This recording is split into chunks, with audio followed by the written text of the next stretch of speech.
last week we got the type of news you never want to hear during a time like this. Family we've had a long-standing relationship with. Kids go to our after-school program, they go to our church.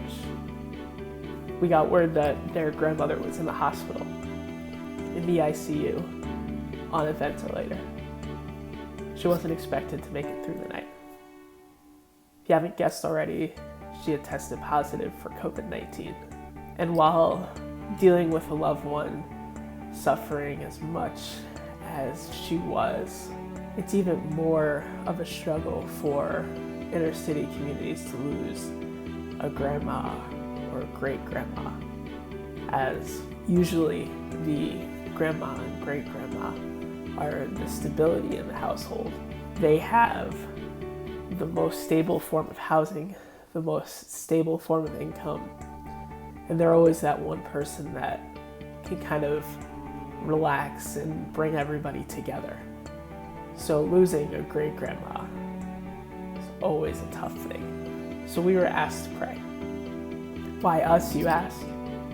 Well, we're inner city missionaries.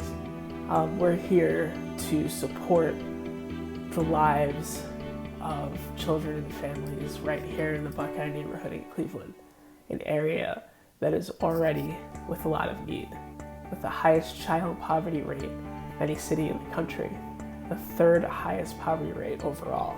There's a lot of struggles, and as missionaries, we hope to support children and families through the love of God, through our community church, and also our after-school program. With the onset of the COVID-19 crisis, that doesn't mean that we stop doing what we do. Now it just looks different. Instead of doing our regular after-school program, we have shifted our focus to food distributions, as we have handed out over 400 meals to families in our community.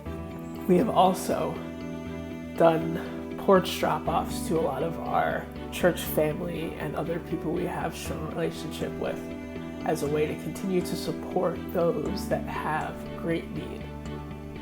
Just because we have a different set of issues to deal with doesn't mean that the needs aren't still great.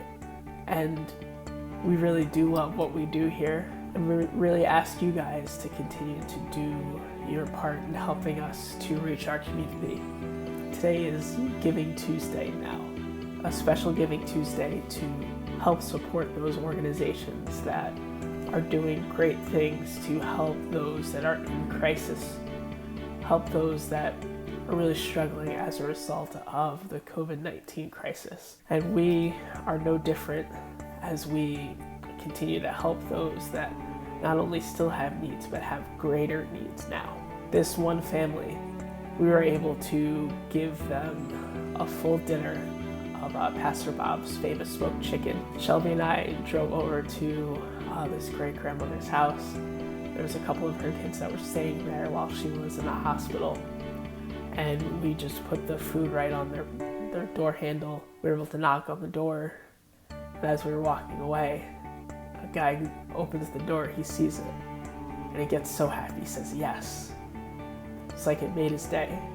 And sometimes even just those little things to show that people actually do care can make such a big difference. And I encourage you guys to do your part in making a big difference in the lives of our Cleveland family here. Even if it's a $25 donation, a $5 donation, every single dollar makes a difference. As far as this great-grandmother, once we were told to pray, we sent it out to many people throughout the country just to join us in prayer. And your prayers truly do make a difference, as not only is this great-grandmother still living today, but she has responded well to a lot of the treatments that she's received and is expected to make her recovery. So we truly do thank you. We truly do appreciate everything that you do. Please consider giving. We have a goal of $500 to give towards this Giving Tuesday cause. We thank you so much for your contributions. We thank you so much for your heart to give. You'll see a link down below. And we just thank you so much for everything that you guys do. Thank you.